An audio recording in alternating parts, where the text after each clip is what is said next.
Are you ready? Yes. Poker face. This will be a quick interview about a customer success or customer story, but with a twist. So in the spirit of Halloween, we will be focusing on only the most horrific, frightening, and ghastly situations out there, leading or almost leading to customer churn, the one thing we all fear, right? And the best thing is they will be retold by the person that actually lived it, and it's all based on a true story. And this time, that person, gladly, is you. So tell us who you are, Alex, and also how you feel. Well, I'll start with how I feel. I feel very scared, okay, because I'm reliving, shortly, we'll be reliving a very close brush with customer demise. Thankfully, it did not conclude that way, but it was very spooky to say and to keep with the theme. My name is Alex Farmer. I'm currently the VP of Customer Success at Cognite, a Norwegian-based data ops company. And I also have founded a customer success awards program called Customer Success Excellence. And I'm also a Remco fan. Delighted to be here between our two Churns, or however we're pronouncing it. So I like the pronunciation. I can't repeat it. I tried, but that's the actual way. People who are listening to this, it should be. I'm going to try. I'm very happy to be of service. Remco. I'll try at the end so we can edit it out if it's not good. So I just want to say before we get into things, I am super thankful that you're brave enough to actually step up here and tell us what happened. I know you frequent LinkedIn as much as I do. I also know that you see that people are very good at telling stories that are positive, that have been huge wins, or that are the way to do things. But yeah, that's obviously what we're not focusing on today. So I'm very curious to see what you have learned and how you have solved this, because I feel like it's going that direction. I don't know what the story is going to be. Gonna react to it as you tell it. Are we ready? Are you ready to get into this? Let's jump into it, man. Absolutely. Good. So let's start our digital campfire. And please set the stage for us.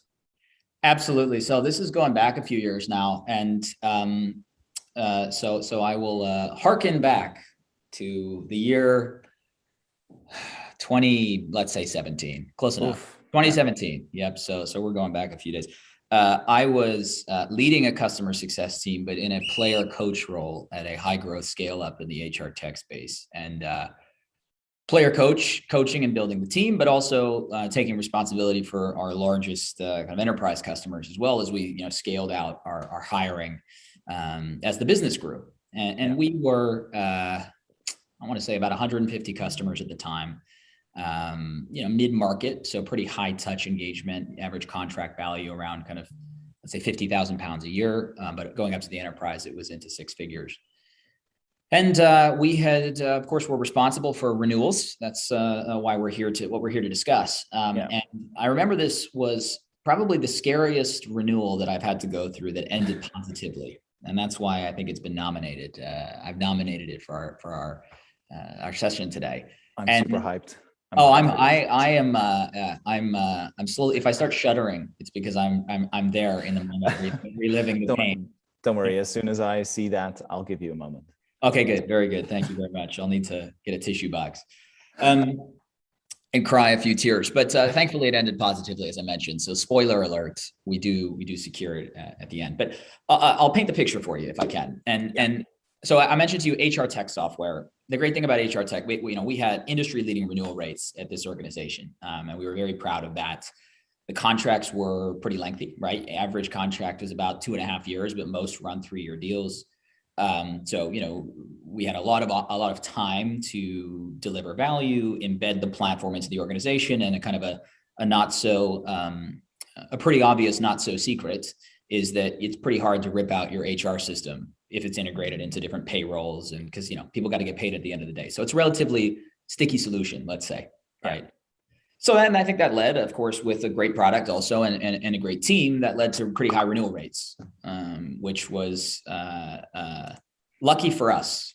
The challenge, though, the exception to that rule is that whenever procurement got involved from our customer side, it always got a little bit more challenging.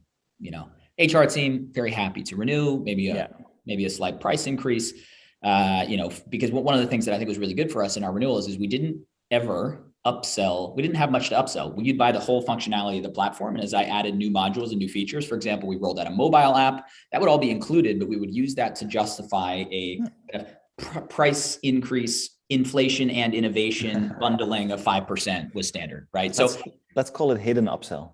Hidden upsell. Yes, very good. Exactly. Automatic upsell.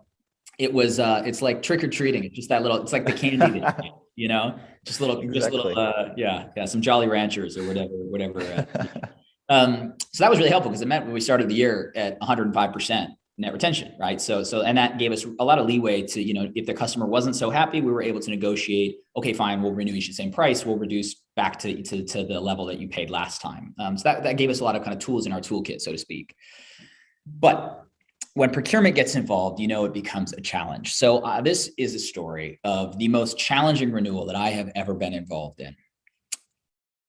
Procurement got involved and we didn't know what was going to happen. And here as a player coach, right, my job was looking after our largest customers. I was responsible for the renewal. This was, I think, our second largest customer at the time. And I think I took renewal responsibility 12 months back, right? So this was, I think in Q4, I want to say in like, December was the renewal date. So we were rushing make or break your year. Yes, exactly. Right. We were rushing up against the holidays, a lot of things, a lot of moving parts, a lot of things going on. So let's paint the picture. So we're reaching out to negotiate the renewal with the customer, and the customer doesn't respond for a bit. And we keep reaching out. This, 90 days before was our playbook, right? 90 days before, hey, renewal time, let's talk. The nice thing about our contract is it had an auto renewal clause if we can't kind of come to an agreement 30 days before. So there was a little bit of time pressure to have the customer come to the table. And that helped us most of the time. But in this case, it was used against us in a pretty professional way. So while I'm scared, I'm also still perennially impressed by what I think was one of the biggest cons ever perpetrated on a CS leader in a renewal conversation. And now let me explain. So the procurement person and I start to connect maybe 15 days before this 30-day cliff, right? So it's 45 days before the contract's going to lapse. And the contract, I think, we start kind of back and forth. Oh, I can't make this time. I can't make that time. I'm not sure if he doesn't understand the urgency or is trying to kind of slow play us so that it becomes really urgent all of a sudden. We're like 48 hours before the auto renewal kicks in.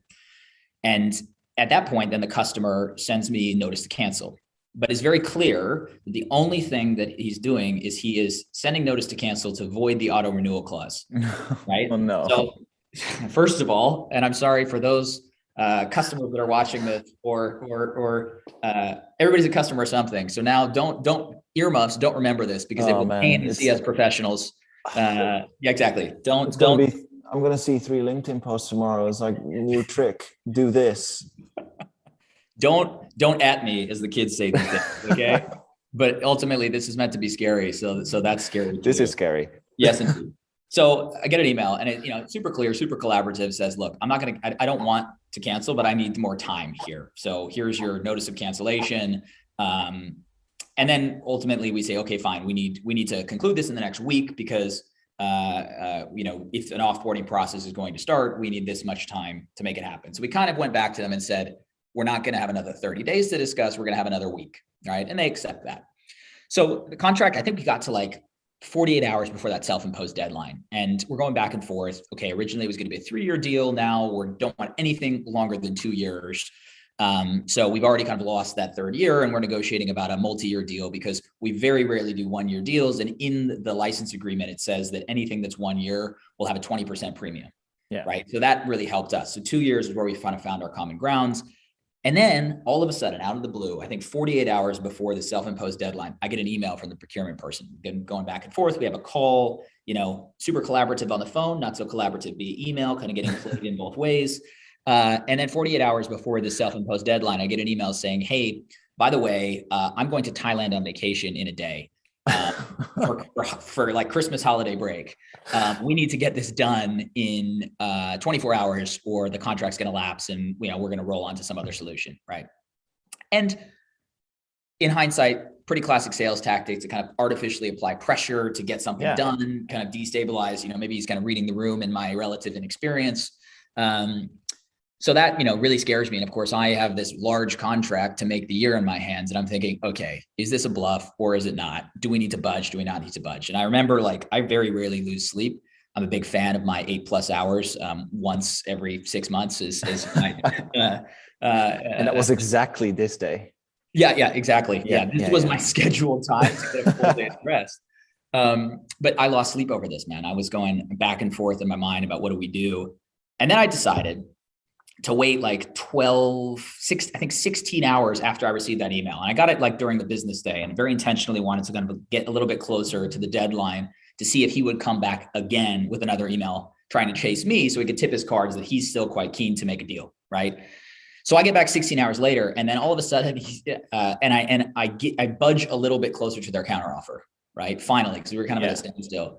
And then all of a sudden, the flight to Thailand has been delayed by I think like another day. It just happened to be delayed by another day. And then, so I can keep negotiating with you. We're making progress. Like there's been an issue with the flight or something. Let me postpone my holiday for you just a second. Or maybe I was never going on holiday in the first place. Yes. So we made a deal, right? And obviously, like the situation, to put yourself in my shoes for a second, sweating bullets, not sure what's going to happen. Are we going to lose our second largest customer right at the end of our financial year? But I think in hindsight, we made a deal. They got what they wanted. We got what we wanted.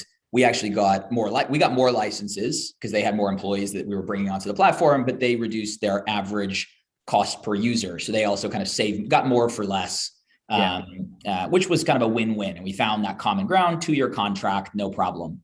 So that was like, it ended okay. But as we were kind of getting the paperwork signed, I sat back and thought about like the last 14 to 30 days. We've gone through this back and forth, this notice to cancel, I, to this day, am pretty convinced it was a fake holiday. It was a con. Totally. It sounds like a con. It abused my beauty rest and other things. But I've never had a more creative, and see, I hate it, but I respect it.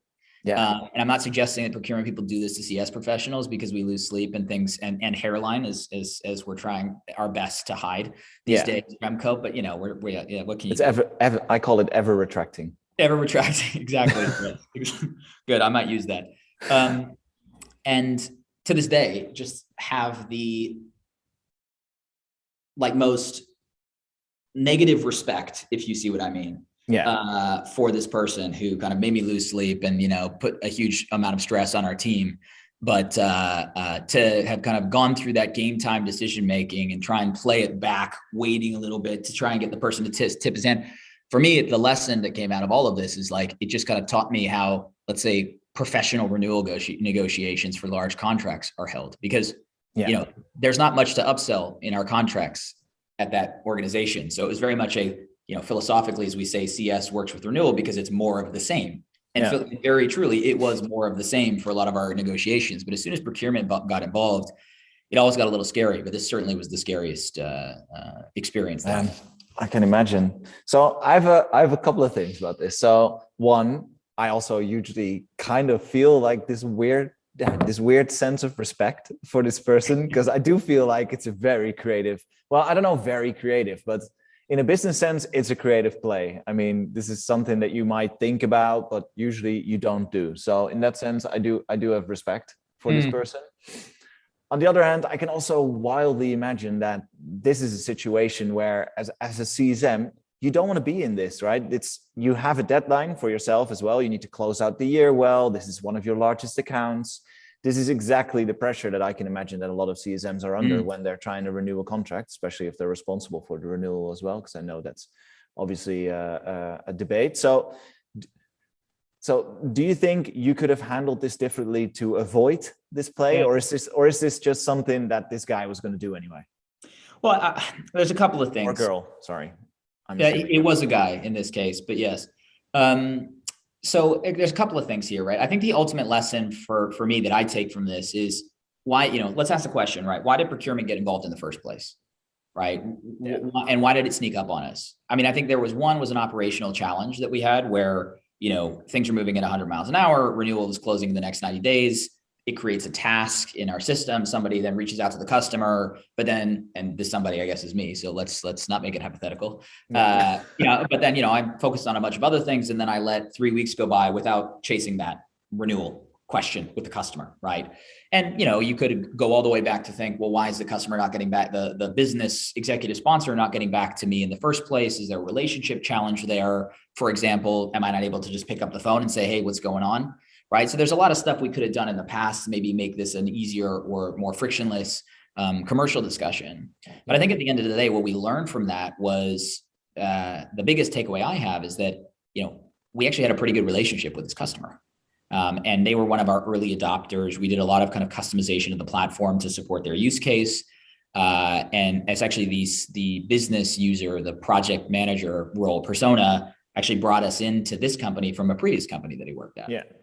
So we had a really strong relationship with that person, but at the end of the day, procurement is concerned about value and not relationship. And procurement was really kind of their entry into the conversation was like, I hear you guys are great, but what's the business value and the cost savings that we have realized versus the business case that we were sold? Yeah. Right. And I think, the lesson learned from our perspective is that while we had it forecast to renew, the account was green. At the end of the day, procurement doesn't care about the relationship. And we, there's the classic CS adage, happiness is not success. And very much, I think we almost learned that lesson the hard way. Yeah, exactly. And I think you said that also already from the beginning, from like the first email that he sent you, where he mentioned his holiday to Thailand, I guess. You already had the feeling that this could have been a con, right? This could have been a play.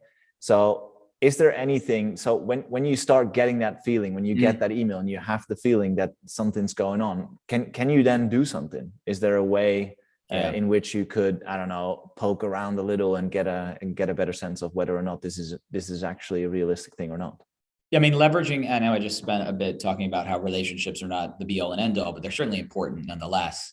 And leveraging that contact map, because ultimately, if you have the stakeholders set up in the right way with that customer, this project manager who I just mentioned, who's a big advocate of the technology, they have an interest in renewing just like you do, right? Yeah. So saying, hey, I know this person is in charge of the negotiation, but we're now this many days away, and I'm really worried about about whether or not we are going to continue. Can you engage them, and maybe we all can get on a call? Yeah. Doing that same thing with the executive sponsor, who at the end of the day, I think one of the things we fail sometimes to really, really kind of take seriously as CS professionals is that it's the reputation of your executive sponsors and project managers that are on the line when they purchase technology. So procurement is that unbiased kind of pillar within the organization who has a job, which is to reduce costs in any way that they can. And I'm paraphrasing, of course, but let's just presuppose that that's the case. And they're going to do whatever creative or not so creative, ethical or maybe not so ethical approaches to reducing cost, right? And that. Yeah. So in this case, keep multiple stakeholders involved then, because I can imagine that when you're trying to do a deal from a CS perspective or even sales perspective, at some point when you feel like you're talking to the person that will actually say yes or no, you're gonna try and avoid having more people involved, right? Because it only adds unwanted stuff to the conversation. But in this case, maybe it could have helped. Because it would have been an internal voice that could have, cut through the BS, right? Because, a fake vacation, assuming it was, is not going to be something that the procurement team leads with their own team, right? So while they still may be kind of working or playing around with you as the vendor, leveraging your relationship and your stakeholders to kind of drive, advocate on your behalf, your mutual behalf for the continued partnership. Is important. So almost rejecting the hand that we've been dealt, which is you must deal with procurement. Yeah. Well, let's sit back and strategize about that for a second. And maybe that's not the good outcome or the right approach for our organization and for our customers' organization, right? Yeah. So I'm going to need an honest answer from you now. So the rest of this has been completely dishonest, Remco. Exactly. So I'm glad you clarified. Exactly. So did you or did you not sent this guy an email with a rando, very vague question a week later to check for an out of office? You know what?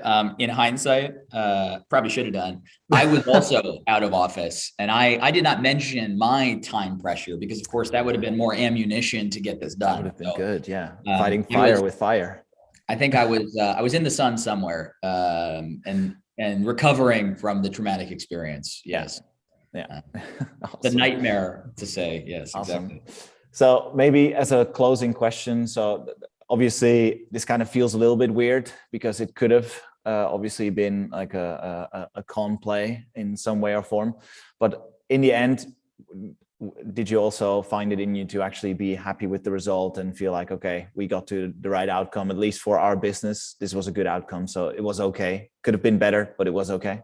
Yeah. Yes. I mean, it's a lesson, right? It's giving me the privilege and honor to discuss with you 4 or 5 years later, Remco. So that's certainly true. Nonetheless, let's not devalue that. But I think most importantly, it was a real shot across our bow.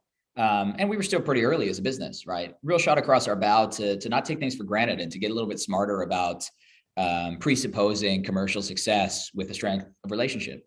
Yeah. And I think that, while to be fair, we expanded the account, but at a lower value, at a lower upsell value than it was worth on the previous contract, that's a win. Customer gets a better deal because, of course, with HR software, usually as you scale your employees, you have to buy more, right? So they get a better price for the future. So it was kind of a win-win.